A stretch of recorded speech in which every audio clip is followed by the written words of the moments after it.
Сот отырысы осыдан бір апта бұрын басталды. Айыпталушы өзінің ВКонтакте желісіндегі парақшасына экстремистік топтарды қолдап, таяу шығыс Сириядағы қақтығысқа шақыру мақсатындағы бейнекадрларды жүктеген.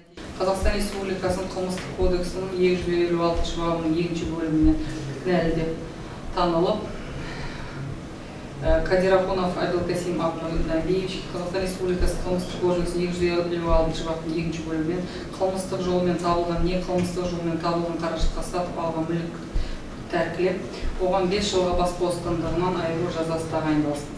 Жазаны қылмыстық атқару жүйесінің орташа қауіпсіздік мекемелерінде өтесін. Айыпталушы әлеуметтік желіге ұялы телефон арқылы кірген. Оны іздеп табуға сол кезде қолданған телефон нөмірі негіз болды.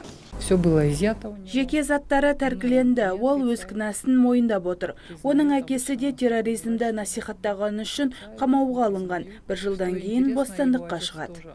Соттың айтуынша Қадырханов таяу шығыс пен Ресейге барып, Сириядағы қақтығысқа қатысуды жоспарлаған.